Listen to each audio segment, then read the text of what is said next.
네, 안녕하십니까. 공드림 한국사 문제풀이 강의를 진행을 하고 있습니다. 제가 지난 시간에 전근대사의 내용까지, 그러니까 조선 후기 문화사까지 살펴봤습니다. 이 시간에는 근현대사 부분으로 넘어와서 살펴보기로 하겠습니다. 오늘 가지고 있는 교재는 310페이지 문제 1번부터 바로 들어가도록 하겠습니다. 밑줄진 그의 활동에 대한 설명으로 옳은 것은, 자, 그가 누굴까요? 서술된 내용을 토대로 본다면은 1863년에 등장해서 73년에 물러난 누구죠? 흥선대원군입니다. 만동묘와 폐단이 큰 서원을 철폐하도록 명령을 내렸다. 만동묘, 무덤을 얘기하는 건 아니라고 했죠. 우암 송시열이 숙종대 때에 명나라 신종과 의종의 위패를 모셔놓은 사당입니다. 사당. 이제 서원 철폐령을 지금 얘기를 하는 것이죠. 면세, 면역의 특권을 가지고 있는 서원 철폐입니다.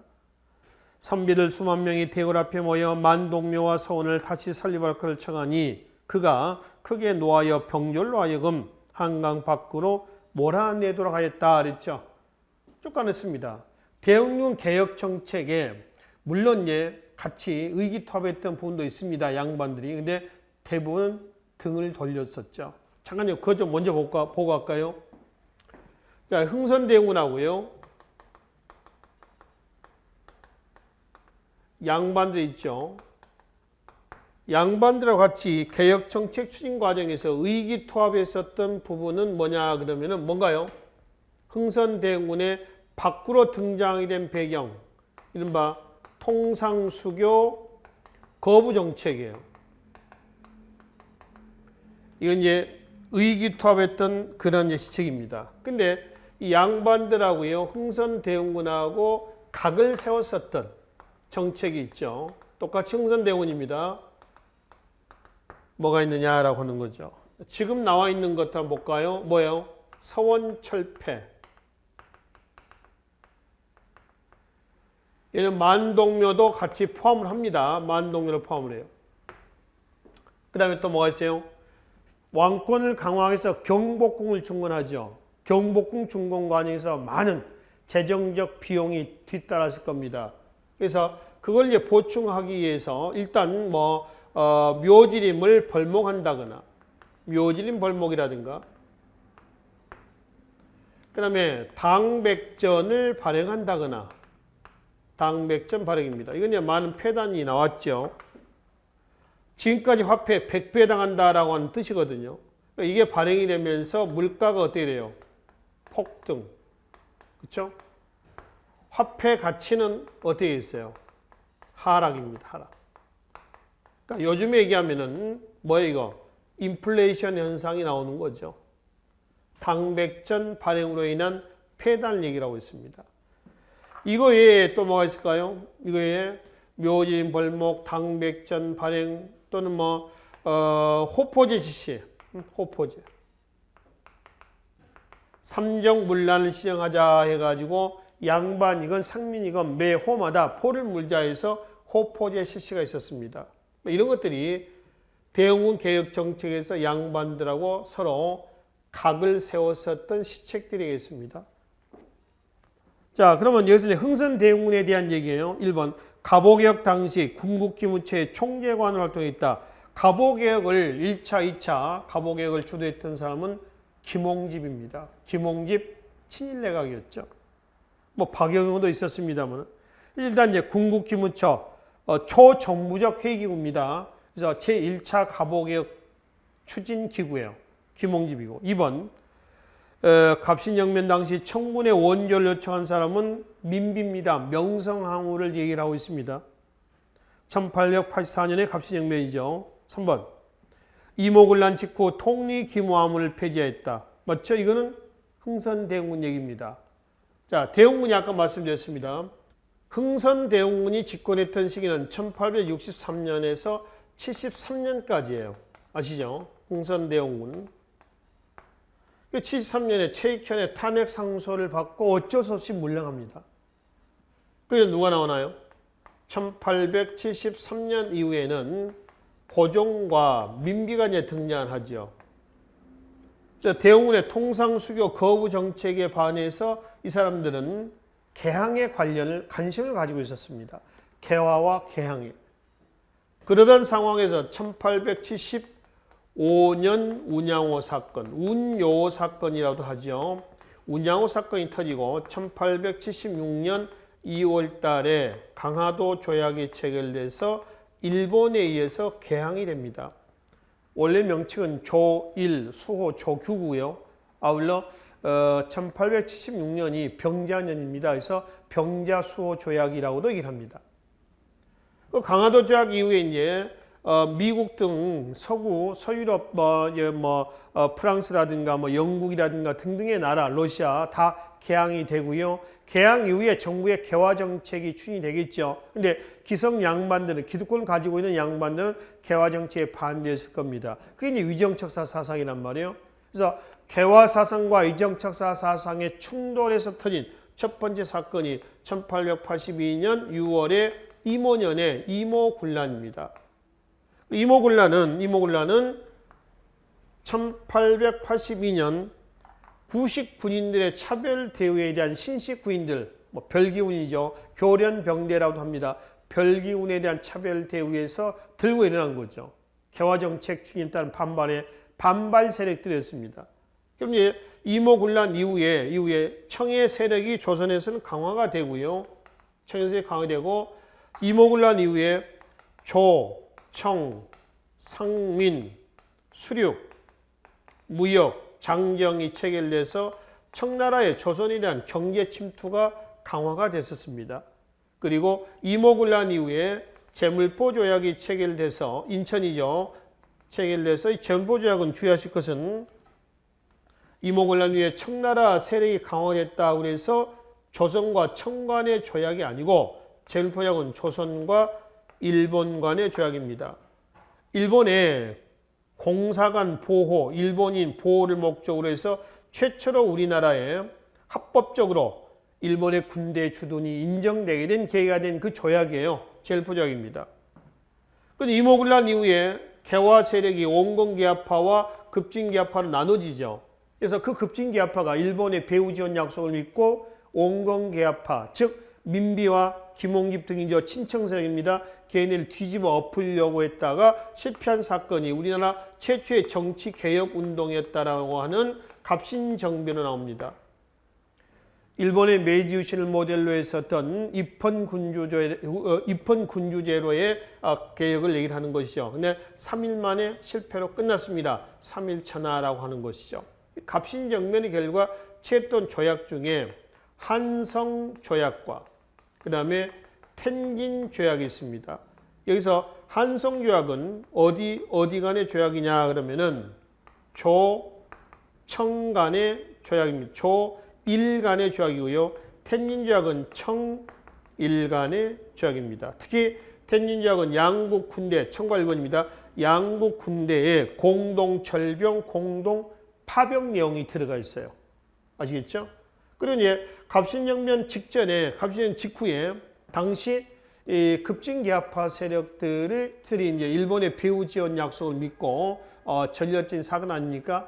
그런데 이제 3일 동안 집권하는 과정에서 온건계합파 세력들이 갑신정변을 주도했던 급진계합파 세력을 누르게 해서 청군의 원조 요청을 합니다. 그래서 청나라 군대 약 3,000명이 들어와요. 3,000명이 들어와가지고 급진계합파 세력들을 진압을 했습니다. 그래서 실패로 끝난 거죠. 자, 그래서 이제 2번 보면은 갑신정변 당시 청군의 원조를 요청했다라고 하는 것은 이때 바로 급진계합파 세력을 누르기 위해서 누구냐? 민비. 그러니까 고종과 명성황후 세력들. 다시 하면 온건계합파 세력이 된다라고 하는 것이죠. 그렇죠? 흥선대원군이 아니죠. 흥선대원군은 지금 73년에 물러가서 지금 자기 집에 칩거를 하고 있었습니다. 그리고 이모군란 때 잠깐 등장합니다. 재등장해요. 이모군란 직후에. 근데 33일 집권합니다. 한 달이에요. 다시 청나라 끌려가죠. 그럼 이제 갑신정변이 터지죠. 자, 세 번째 이모군란 직후에 통리기무화문을 폐지했다. 방금 말씀드렸죠. 이모군란 직후에 약 33일간 집권하는 과정에서 기존에 민비 등이 추진했던 개화 정책을 전부 다 원위치시켜 버립니다. 그 민비가 추진했던 개화 정책이라고 한다면은 총례 뭐 5군형을 뭘로 바꿨죠? 2형으로 바꿨죠. 2형은 무의형과 장어형을 얘기를 합니다. 이게 구식 군인들이 되는 거죠. 그 다음에 신식 군대로서 뭐가 냐면 별기군도 있고요. 그죠? 별기군. 지방군은 그대로 소고군 체제 유지가 됩니다. 그래서 이런 것들을 다시 원위치시켰다라고 하는 것이죠. 그렇죠? 요 얘기입니다. 그래서 이모곤란 직후에 통리기무화문을 폐지하고 통리기무화문이 가지고 있는 기능을 3군부로 다시 이관합니다. 3군부. 의정부 3군부에서 만들어지는 거죠. 네 번째, 강화도 조약 체결 직전 화사학파에 적극적인 지지를 받았다. 화사는 누구냐면 이항로의 호입니다. 즉 이 위정척사 사상가 이항로의 호인데요. 이항로 등은 유생들은 흥선대원의 개혁 정책에 이 부분에는 의기투합했지만은 대부분은 이걸로 인해서 극과 극을 달렸습니다. 그래서 강화도 조약 체결 직전이라 한다면 1876년 이 조약 체결 직전에 화사학파의 적극적인 지지를 받았다. 아니다. 바로 이걸로 인해서 서로 극과 극을 달렸다. 특히 화서 이항로는 1860년대 대원군의 저 정책에 따라서 등을 돌렸고요. 물론 저 부분 예외로 합니다. 통상수교 호우 정책은 대체로 양반 유생들하고요. 그 다음에 흥선대원군하고는 각을 세우는 그런 입장이다라고 이제 보시면 되겠습니다. 그래서 3번이 여기서 대원군에 대한 바른 설명에 해당이 되겠습니다. 자, 3번으로 반응합니다. 다음은 19세기 후반 우리나라에 세워진 피문의 내용이다. 이 피문의 내용을 지지했던 사람들의 사상적 경향으로 오른 것은 이거는 병인양요와 신미양요 이후에 흥선대원군이 전국 요소에다가 세웠었던 비석이죠. 척합입니다. 양이침범, 비전죽화, 주화매구, 계암안전자손, 병인작, 신미립. 그래서 병인년에 만들고 신미년에 세운다는 거죠. 통상수교 거부 정책을 추진하는 과정에서 1866년 병인 양요, 병인 박해 위에 나오죠. 1866년 7월 제너럴 셔머너 소각 사건의 결과 71년 미국 함대의 강화도 점령이죠. 신미양요입니다. 이 두 사건 이후에 대원군이 전국에 세웠었다라고는 위정척사 사상을 상징하는 바로 척화비예요. 척화비. 그러면 이 비문의 내용을 지지했던 사람이라고 한다면 누구겠어요? 양반들이죠. 통상수교 거부 정책에 의기투합했다고 했으니까, 그지? 그 양반 유생대 사상적 경향이라고 한다면 성리학자다라고 보시면 되겠죠. 1. 지행합일의 실천성을 충시했다. 지행합일, 실천, 양명학이죠. 2번. 성리학의 모든 종교와 사상을 배격하였다 그랬죠. 성리학자들이죠. 전형적인 골수분자 성리학자였었을 겁니다. 자, 3번으로 하겠습니다. 메이지 유신을 본받아 급진적인 개혁을 취했던 개화 세력들이죠. 급진개합합니다. 정치제도는 우리 것을 유지하면서 서양의 과학기술을 선별적으로 수용했다. 이거는 동도석입니다.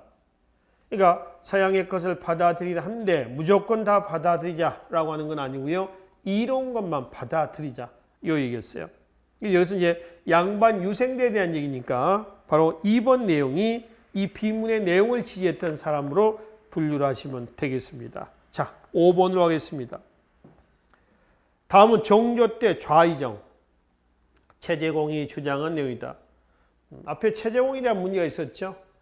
우의정에서 좌의정, 다시 영의정까지 올라갔던 종조 개혁 세력의 최측근 세력이기도 합니다. 최재공입니다.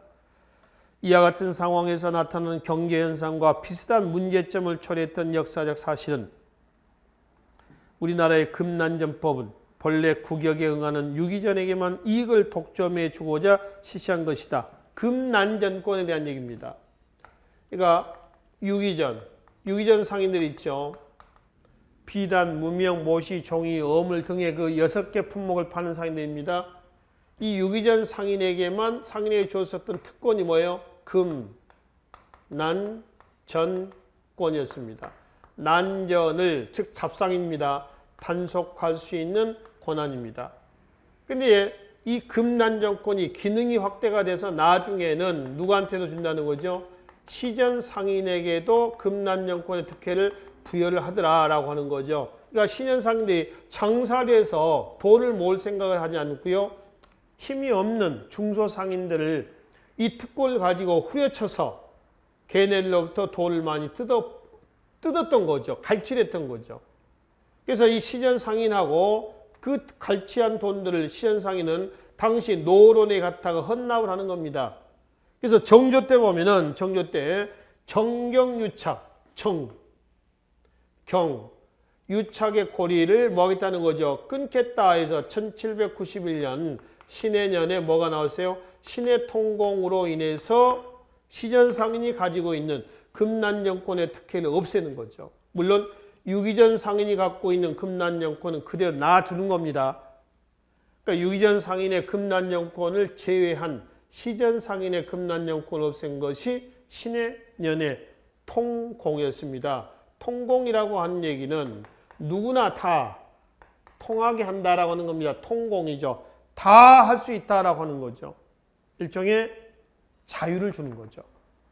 수공업에 있었어요. 신해통공은 뭐가 있었어요? 바로 수공업자의 명단을 적어놓은 장부를 없애는 겁니다. 그 장부를 뭐라고 그랬죠? 공장안 폐지를 얘기한다고 그랬죠. 자, 계속 보겠습니다. 그러나 근래에는 시내의 무례배들이 삼삼오오로 시전을 새로 만들어서 시전 상인이라고 하는 거죠. 일상생활품 중 독점, 매매하지 않는 것이 없다. 독점, 매매하다 보니까 어때요? 물가가 폭등하겠죠. 그렇죠? 크게는 말이나 배로 싣고 오는 상품에서부터 작게는 머리에 이고 손에 든 상품에리까지 길목에 참복했다가 강제 매입을 하되 물건 주인이 혹시 팔지 않으려고 하면은 너 난전이다 해서 이를 잡아 형조나 한성부에 넘기기 때문에 혹시 미치더라도 팔지 않을 수 없었다라고 하는 겁니다. 그러니까 숨어 있다가 난전들이 물건을 가지고 들어옵니다. 예를 들어서 100만 원짜리 물건을 가지고 왔어요. 그 난전들을 이 시전들이 잡아가지고 야, 너 이거 나한테 50만 원에 넘겨. 아니면 너 내가 잡아다가 형조나 한성부에다 갖다가 쳐넣을 거야. 겁박을 하는 겁니다. 그러니까 그 100만 원짜리 물건을 가진 난전상인은 어쩔 수 없이 50만 원에 넘기는 겁니다. 그럼 50만 원에 넘겨받았던 얘네들은 50만 원에 그걸 팔겠습니까? 원가가 100만 원인데. 그 150만 원, 200만 원 정도 팔겠죠. 엄청난 차익을 남기는 겁니다. 그 차익은 정치권으로 또 고스란히 들어간다는 거예요. 그래서 정조 때 신해통공은 단순히 경제적인 조치만 아니었다. 정경유착의 고리를 끊고 왕권을 강화하고자 하는 그런 의도가 담겨져 있었다라고 하는 것이죠. 그래서 지금 박스에서 얘기하고 있는 것은 이와 같은 상황에서 나타나는 경제 현상이라고 한다면 바로 두 번째 줄 맨 뒤에 일상생활품 중 독점 매매하지 않은 것이 없다 보니까 100원짜리 물건이 1000원이 되고 1000원짜리가 10,000원이 된단 말이에요. 물가 폭등입니다. 그러면 다음 중 물가 폭등 현상을 초래했던 사실은 뭐냐? 1번 영조의 다시 정조의 규장각 설치는 왕권 강화를 가져왔죠. 그렇죠? 경조 개혁 정치의 본산이라고 보시면 됩니다. 두 번째 조선후의 전황입니다. 전황은 화폐 유통량의 부족 현상을 전황이라고 그랬죠. 화폐가 부족한 현상을 전황이라고 하지는 않습니다. 아시겠죠? 이 전황이라는 현상에 대해서 당시 중농실학자 누구죠? 이익, 패전론 쓰지 말자, 돈 쓰지 말자는 거죠. 중상실학자 누구죠? 박지원, 유수원 등은 그래도 상공업 진흥을 위해서는 돈을 쓰자. 뭔가요? 용전론을 주장합니다. 자, 세 번째 흥선대원의 당백전 발행입니다. 아까 당백전 발행을 해서 기존의 화폐가 있었는데도 불구하고 발행함으로 해서 물가가 폭등하고 화폐 가치가 하락되는 경제 파탄이 나온다고 그랬죠. 이게 가장 근접하겠네요. 네 번째 개화당의 지조법 개혁입니다. 이거는 갑신정변 때 개혁 요강 14개조 개혁 요강이 나와요. 이 14개조 개혁 요강에 보면은 지조법 개혁이 나옵니다. 지조법이라고 하는 것은 토지제도 개혁을 얘기하는 건 아닙니다. 토지에 부과하는 조세제도의 개혁이지 토지제도 개혁은 아니에요. 갑신정변은 위로부터의 개혁이라고 그래요. 가진 자 중심의 개혁입니다. 그러니까 하층민들은 그네들의 요구 조건 여기에 반영이 되지는 않았다라고 하는 겁니다. 왜? 토지제도 개혁이 없습니다. 그 개혁을 주도했던 사람들이 치주들이거든요. 그네들이 개혁을 하는데 자기네 주머니를 다 털어내겠냐는 얘기예요. 안 내는 거죠. 그래서 토지제도 개혁은 나오지 않습니다. 지조법 개혁이 물가 폭등을 가져오겠습니까? 그건 아니겠죠. 토지에 대한 세금 제도를 개편해서 세금을 많이 걷어들이겠다는 거 아니겠습니까? 이거는 국가 재정의 확충과 관련이 되는 거죠. 그래서 3번이 바른 설명에 해당이 되겠습니다. 자, 7번 문제로 넘어가도록 하겠습니다. 다음과 같은 입장에서 이루어진 사건이 아닌 것은 이 강화는 일본의 강요에 의해 이루어지는 것이므로 이는 눈앞의 고식일 뿐 그들의 탐욕을 당해낼 수 없다. 둘째, 일단 강화를 맺으면 물자를 교육하게 되는데 저들의 상품 모두 음사기환한 것이고 또 수공업품이므로 무한한 것이나 우리의 문화는 모두 필수품이어서 땅에서 생산되는 유한한 것이므로 우리는 황폐해질 것이다 그랬죠. 최익현의 척화의소입니다. 이거 1870년대 최익현의 5불가소 내용 중에 하나입니다. 위정척사 사상이죠.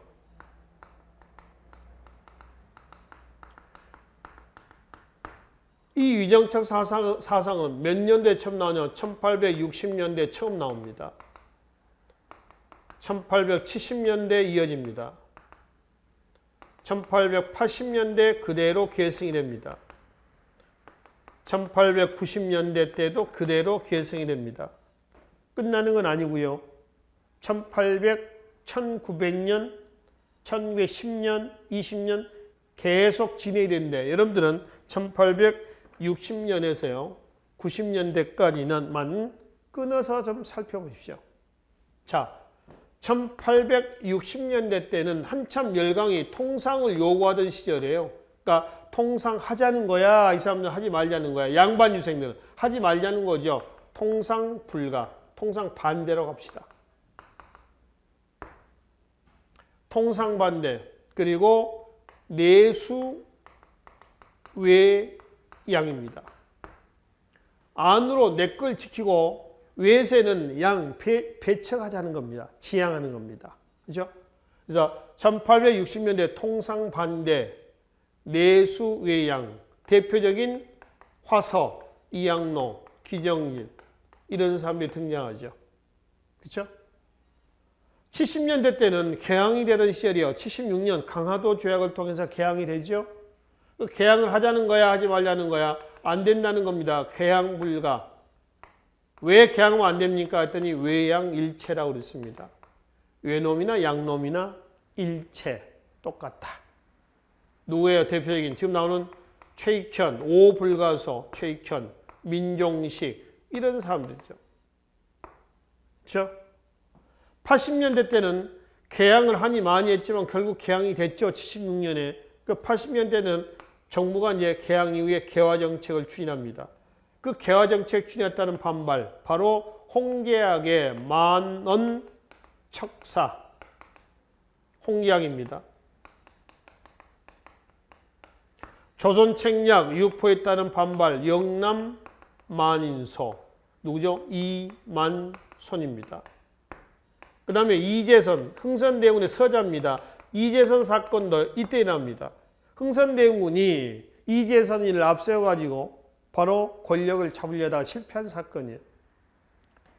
10,000명의 유생이 척화상소를 올렸다는 거고요. 영남 유생 10,000명이서 상소를 올렸다는 겁니다. 영남 만인소죠. 그렇죠?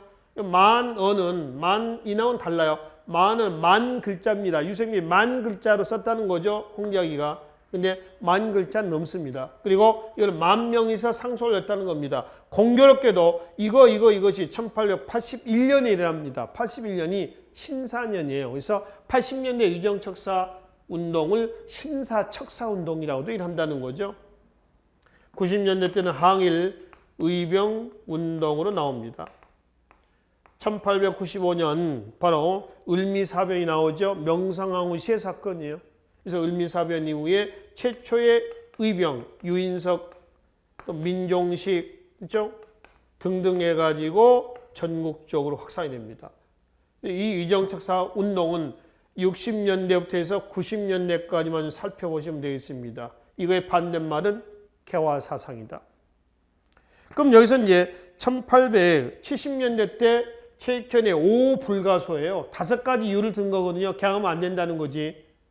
그러면 이런 입장에서 이루어진 사건이 아닌 거였습니다. 지금 보면은 뭐예요? 일본의 이항로의 척화주전 나오죠. 척화주 이항로 나옵니다. 통상반대 내수예양 척화주전 화의를 배척하고 주전 싸우자는 겁니다. 싸움을 주로 하자는 거죠. 60년대 위정척사 운동이죠. 3번에 홍제학의 만원 척사서 나옵니다. 4번에 항일 의병운동 나옵니다. 2번에 김홍집의 조선책략은 위정척사 사상이 아니죠. 조선의 외교적 방책이다 해가지고 2차 수신사 일본에 간 거죠. 3번에 간 겁니다만은 김홍집이가 일본에 갔다가 오면서 가지고 온 책이 바로 조선책략입니다. 이 조선책략은 청나라 일본 주재의 영사관입니다. 일종의 참사관인데요. 황춘헌이라는 사람이 쓴 책이에요. 뜻은 조선의 외교적 방책. 그래서 조선책략에서 조선은 친중국, 결일본, 연미국 해야 한다는 거죠. 중국과 친선, 일본과 결합, 미국과 연합해야 한다. 이유는 왜 이렇게 해야 되냐? 조선이라는 나라는 러시아 있죠, 러시아. 러시아의 남진에 대비하기 위해서 조선은 이렇게 해야 한다라고 얘기를 했던 거죠. 그렇죠? 그러니까 이거 하자는 겁니다. 이거는 개화야 아니면 위정척사야? 개화죠. 그렇죠? 그래서 2번은 이란 입장과 거리가 먼 사실해당이 되겠다라고 하는 것이죠. 자, 9번 문제로 넘어가겠습니다. 강화도 조약 이후 조선 정부가 추진한 일련의 개화 정책이 아닌 것은 보세요. 강화도 조약이 체결되고 나서 조선 정부, 그러면 이제 고종과 민비가 되겠죠. 추진했던 일련의 이러한 개혁 정책입니다. 개화 정책들이죠. 그래서 1번 조선 정부는 1차 수인사 김기수. 김기수가 일본에 갔다 와서 일동기유라고 하는 글을 써서 일본 문화 괜찮더라. 받아먹자. 이런 주장합니다. 참고로 우리나라는 이제 1876년에 개항이 되죠. 일본은 1854년 미일 화친조약, 미국에서 개항이 됩니다. 청나라는 1842년 난징조약이죠. 영국에서 개항이 됩니다. 1840년 아편전쟁이 터지고 42년 난징조약을 통해서 개항이 됐다라고 하는 거죠. 2차 수인사 김홍집, 아까 말씀드렸죠? 김홍집. 3차 수인사도 있습니다. 누구냐면은 박영효입니다.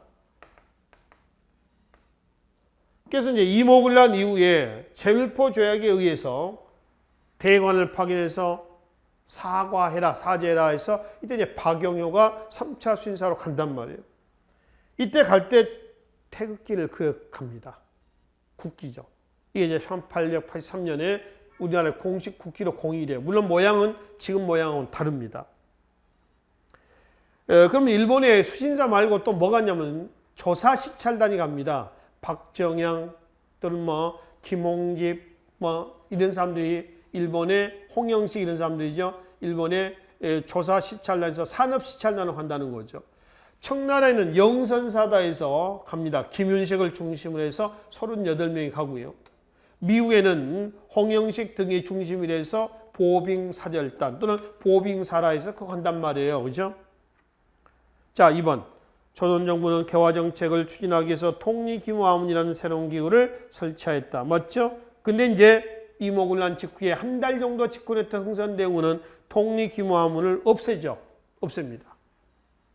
세 번째, 군사제도 면에서는 종래 5군형을 금이형, 훈련형, 의, 이형으로 통합 개편하여 신식군대의 양성을 위해 교련병대를 창설했다. 여기서 미형은 금이형, 훈련형이 아니라 오군영, 중앙군 오군영이 이영으로 바뀌었다는데 이영은 무이영하고 뭐예요?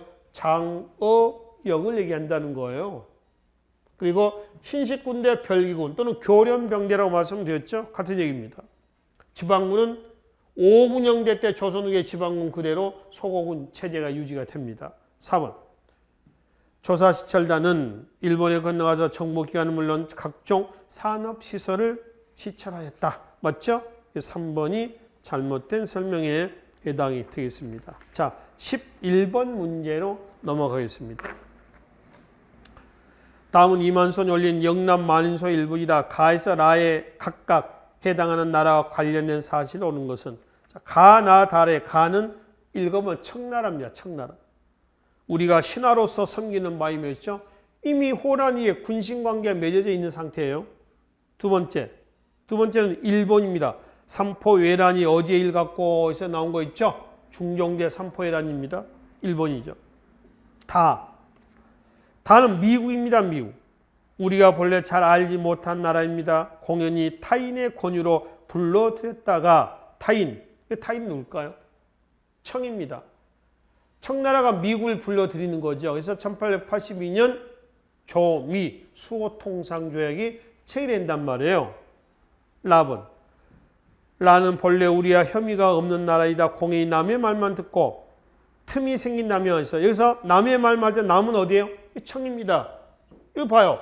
조선책략 청나라 누구? 황준헌이라는 사람이 쓴 책이에요. 러시아의 남하에 대비해서 조선은 친중국 결일본 연미국 하얀다. 이 얘기란 말이죠. 그래서 라는 러시아에 대한 얘기입니다.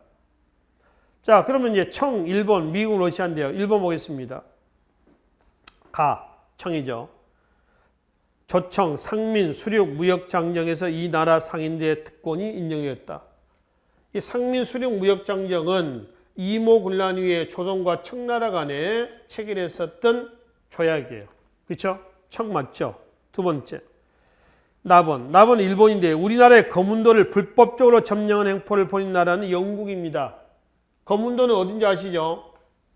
여수, 제주도 중간입니다. 대한해협의 중간이고요. 수심이 깊어서 군함이 입항을 하고 나가고 들어오고 나가기 아주 좋습니다. 수심이 깊다 보니까. 1885년에서 87년까지 영국의 군인들이 점령을 합니다. 해밀턴 항이다 해가지고 점령해서 러시아 공격의 전진기지로 삼으려고 했어요. 근데 러시아가 청나라가 중재를 합니다. 러시아가 남진하지 않겠다라는 중재를 해가지고 87년에 철수를 하게 돼요. 지금 현재 거문도에 가면은 영국군 무덤들이 잘 정비가 되어 있습니다. 이때 죽은 영국인의 무덤이 지금 역사의 현장으로 남아있다라고 하는 것이죠. 자, 세 번째, 다가 미국이죠. 이 나라 상인이 남영군의 묘를, 남영군 대원군의 아버지 아닙니까? 흥선대원의 아버지 남영군 무덤 도굴 사건을 저질렀던 사람은 독일 상인 오페르트죠. 오페르트 도굴 사건이라고 그러죠. 1868년입니다. 참고로 1868년이라고 한다면 일본에서는 메이지유신이 있었던 시기이기도 합니다. 메이지유신. 네 번째, 러시아입니다. 이모군란과 아관파천 이후 우리나라에 대한 영향력이 강했다. 이모군란과 갑신정변 이후에는 청나라 세력이 강화됐죠. 그러나 아관파천 이후에는 러시아 세력이 강화됩니다. 아관은 어디예요? 러시아 공사관을 줄여서 아관이라고 그래. 고종이 아관으로 파천한 겁니다. 지금 도망간 거죠. 그래서 일본역에서는 바른 설명에 해당이 되겠습니다. 자, 13번 문제로 넘어가겠습니다. 다음은 1876년 개항 이후 우리나라가 외국과 맺은 조약의 내용이다.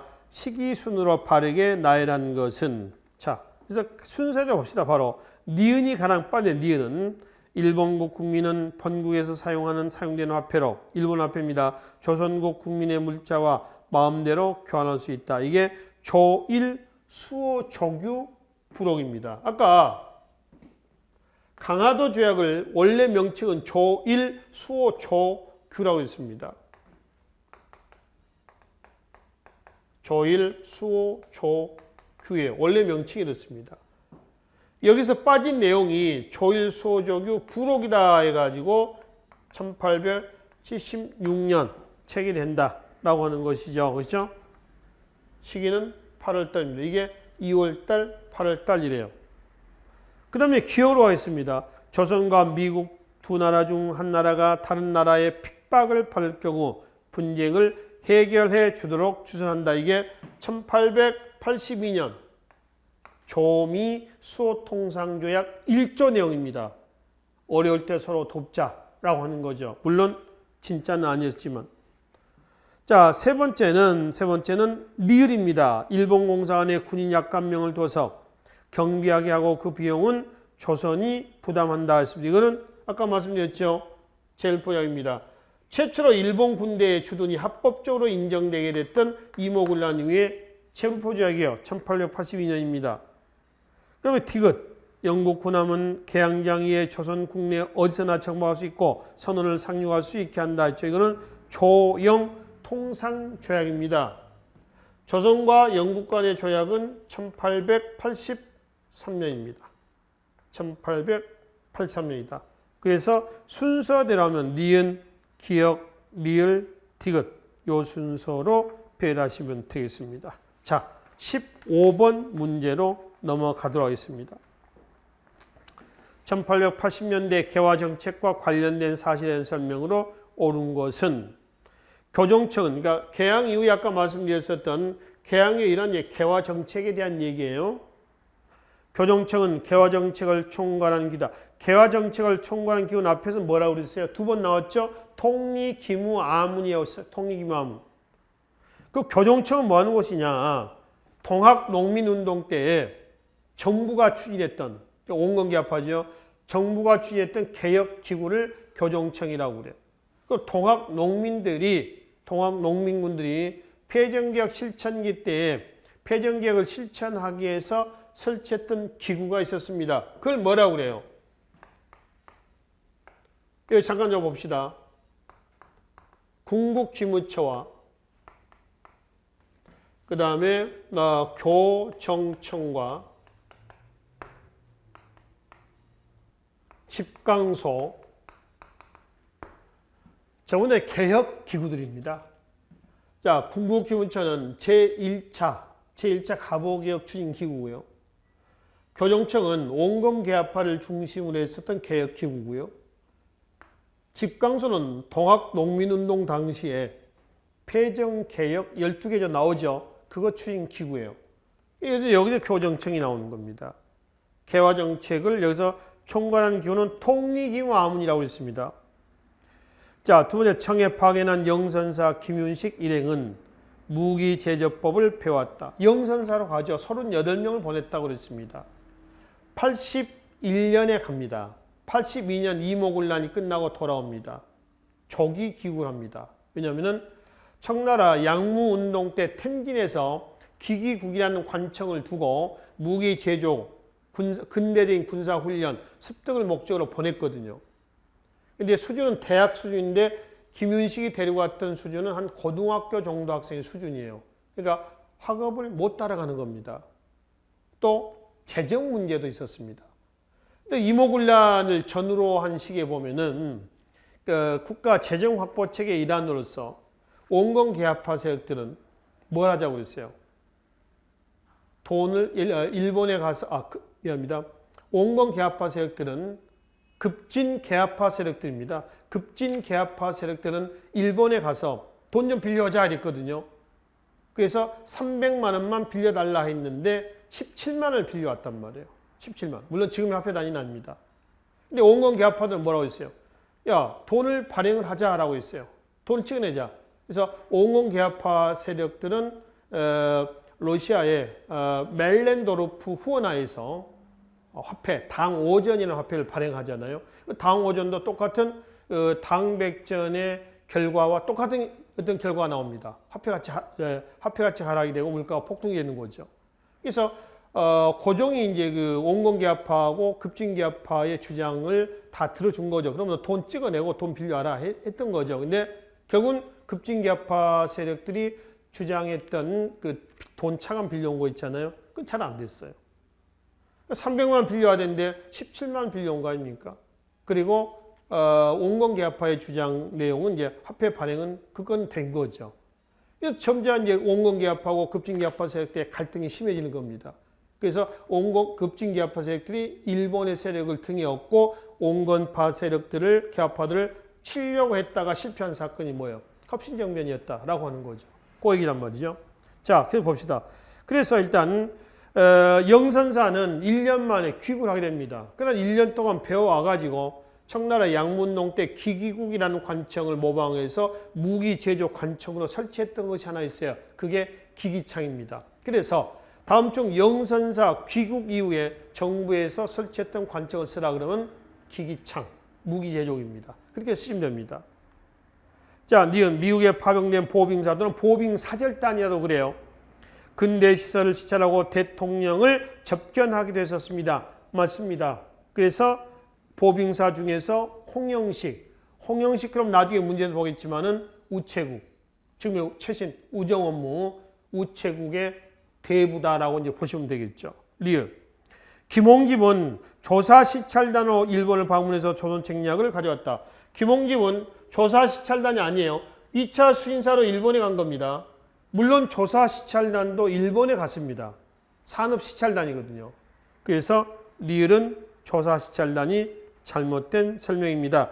조사 시찰단은 박정양, 홍영식, 윤치호 이런 사람들이 건너갑니다. 산업 시찰단이죠. 그래서 니은과 디귿이 바른 설명에 해당이 되겠다라고 하는 거죠. 자, 17번 문제로 가겠습니다. 다음에서 서수라는 인물 기억에 대한 설명으로서 옳지 않는 것은 자, 이게 방금 말씀드렸었던 홍영식입니다. 우정 업무의 선구자다. 미국에 보빙사로 가서 가장 감흥을 받았던 부분이 우정 업무였었습니다. 그래서 귀국해가지고 고종에게 우편의 필요성을 진언하고 84년 우정총국을 설립해서 우정총국 개업식 날, 개국식 날입니다. 오픈하는 날 갑신정변이 일어나게 된 거죠. 1번 박정양, 조병직, 이상재, 윤치호 등과 함께 조사 시찰단의 일원으로 몇 개월간 일본에 파견했다. 조사 시찰단으로 방금 앞에 나왔죠. 홍영식 간다고 그랬습니다. 2번 왕의 명령으로 서울 전동에 전이감 건물, 전이감 그 의료시설 기구입니다. 건물이죠. 의료기관이죠. 전이가 건물을 개수한 후 우정총국 청사 건물로 사용을 하였으며 맞죠? 학도와 공장 수입 명을 끌고 청나라 가서 군기제 또 전신, 전화 등의 기술을 배워두었다. 이거는 영선사를 얘기합니다. 김윤식이죠. 청나라 영선사. 네 번째 우정총판에 임명되어 박영효 등에게 사무를 분담하게 하고 일본, 미국, 영국이 공간에 우정국 설립을 통과했다. 또 우정 업무 그러면은 여러분들 누구를 기억하시라? 바로 홍영식을 기억하시라는 겁니다. 이게 2014년 계리직 시험 문제입니다. 계리직 우정청 직원을 우체국 가면 왜 우체국 앞에 뭐죠 테이블에서 편지 접수하고 하시는 분들 있죠. 그 직렬이 계리직입니다. 계리직. 그래서 그 계리직과 관련한 문제에서 출제가 됐습니다. 자, 19번 문제로 넘어가겠습니다. 다음 가나 자료와 관련된 보기의 설명 중 옳은 것.